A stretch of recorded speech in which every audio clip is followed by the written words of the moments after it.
Hello, and welcome to my blog about writing. My name is Janae Spear, and I recently wrote the book Searching for Fire.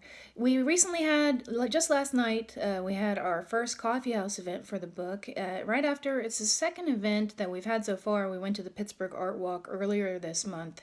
And last night we had about 40 people in attendance, and it went really well. I was very pleased. And I'm sitting here now the next day on my lunch break from work, sitting here at the kitchen table, and I was thinking about the things that we talked about last night. And I wanted to share some of them with you today. Searching for Fire really came about because I was binge watching TV shows on Netflix. I came across a show, Myths and Monsters, and in the show, the first episode, they talk about Joseph Campbell. I had never really heard of Joseph Campbell before.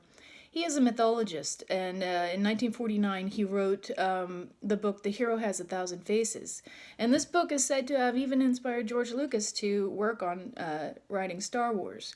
In this book, Joseph Campbell lays out that every major story in Western civilization, if it has a hero's journey, some kind of adventure, it follows a 12-step pattern. So I was really fascinated by that a lot of the stories that I had read, a lot of movies that I had seen, they actually might have a actual pattern to them of 12 steps. So after I got done watching that episode, I started researching a little bit about Joseph Campbell. And I tried to put those 12 steps into the book, Searching for Fire. I wanted it to be a type of mythology, but I also wanted it to be a hero's journey. And so I had the genre for how to do the book. Next, I needed to pick out the characters. I think what influenced that was that I had grown up and I have lived in Pittsburgh, Kansas for 21 years. Pittsburgh, Kansas is a really interesting area of the United States. It's located in southeast corner of Kansas. Back in the 1800s, this area was considered to be the third largest producer of coal in the United States. And overnight, all these coal mines started popping up in southeast Kansas. And we had this huge influx of immigrants and people that migrated from all over, mostly from southern Europe. And they were mostly poor and middle class, and they came to locate in the Pittsburgh area. I'm proud to say that I actually am from the town where the first organized women's labor movement in the United States occurred. It occurred prior to suffrage, and it was immigrant women that took to the streets. The labor conditions in the mines were not that good. There were a lot of bad things that had happened, some explosions and things like that. And so the women were worried about their husbands, and so they took to the streets, and it was called the March of the Amazons. It made national headlines, and these women were considered to be just wild. So that's why they were referred to as the Amazons. About this time, there also was a man that showed up in southeast Kansas. He was a newspaper man. He had close ties to the New Yorker, and he settled in Girard, just north of Pittsburgh. And he started to write a newspaper that was called The Appeal to Reason. In the 1880s or so, around that time to about the 1920s, The Appeal to Reason had one of the largest distributions in the United States. It was the third largest, and it rivaled the Los Angeles Times. In this newspaper, there were lots of contributing articles that were written by famous authors at that time. Upton Sinclair, Mother Jones, Jack London, just to name a few. In fact, Upton Sinclair was an investigative journalist. He studied a lot about Leavenworth Penitentiary System for the Appeal to Reason newspaper, and then went on later to write about Chicago meatpacking industry, and he published the book The Jungle. But he has a lot of ties to southeast Kansas. The reason I tell you all about this is that my background growing up in this area and having worked in manufacturing for 10 years of my life is that I wanted to write a story about common people. A lot of the stories that I had seen, especially as a mom with my two little children, a lot of their animated films are about princes and princesses, kings and queens, lords and ladies, knights in shining armor, and that sort of thing. But I wanted something that was more just about you or me. And I think in the United States, we really focus on that idea of this dream that a person through grit and determination, a common person can accomplish amazing things. And so I knew that I wanted to do, the genre would be the 12 steps of a hero's journey, and that it would be a common person. Now, the third step, I had the characters, I needed the location.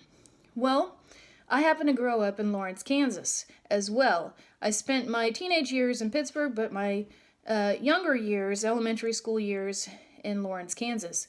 A lot of people know Lawrence for basketball, and maybe the founder of basketball, James Naismith. But Lawrence, Kansas also has one of the most premier tribal universities in the United States. It's called Haskell University. I went to school at Schwegler School, and it was about a mile down from Haskell. And Haskell would send their college students to our elementary school. And we would learn all sorts of games and social customs and traditions, and I found this really intriguing. And they would do powwows for us, and we had these full assemblies where we would see these powwows. And the teachers at Schwegler would also send us to the Kansas History Museum at Topeka, and we would learn not just about the settlement of Kansas, but also lots and lots of other history. And I found this very fascinating. When I got to be 13 or 14, I went down to Pittsburgh. I was living in Pittsburgh, but I was invited by the Girl Scouts to go on a wider opportunity to northern New Mexico and southwest Colorado. It was an archaeological dig, and I was really excited because I just, I had seen all the Indiana Jones movies growing up in the 1980s, and I just thought this would be really cool. It was a trip with about 50 other teenage girls from all over the United States, and we loaded up in a bus. We were taken to Mesa Verde to the cliff villages. We spent 2 weeks doing an archaeological dig. The archaeologists taught us about how to make arrowheads out of obsidian, and how to do archery, and how to throw spears, and how to do survival camping in the mountains. We also learned other things too. We rode the Durango Silverton train through the San Juan National Forest, and I remember looking at the mountains and the beautiful forests and the cascades of water, and it was a really inspiring location of North America and the United States. As well, we were invited because we were the Girl Scouts to reservation lands, and everyone that we visited with was super kind and super gracious, and they taught us these amazing things, like how to make turquoise jewelry, how to make a blanket at a loom, how to do black pottery over an open fire, how to make fry bread at an adobe oven, and so I had these great memories from my childhood. And I knew that I wanted to make the location of Searching for Fire northern New Mexico or southwest Colorado. And so that's how those three elements of Searching for Fire came to be. I had the character, I wanted it to be a common person. I had the location as northern New Mexico, southwest Colorado, because I just think it's beautiful and just amazing. And the last thing that I did was incorporate those 12 steps of A Hero's Journey by Joseph Campbell. And I wanted to make sure that it was kind of like a mythology type story, that it included maybe some natural element characters. So anyways, that is the story of Searching for Fire. I just wanted to add that here on this blog in case you might be interested and might want to read the book. This past Saturday, I was really excited to find out that the book has gone to a couple other retailers in the United States, and I was overjoyed. I remember I was in the laundry room with my daughter. I was putting laundry away, and I happened to Google the name of the title just because every day I just check to see if there's any reviews. And a bunch of sites opened up, and I couldn't believe it. I don't know if I have a guardian angel or something. I don't know what happened, but overnight it was like it had been added to about 6 United States sites, and then about 7 or 8 overseas, and I couldn't believe that. I was jumping up and down. I said, Ella, it might be overseas. And anyways, I just hope that if you read Searching for Fire, that you enjoy it. It's entertaining. And thank you so much for listening to my blog. And you have a great day.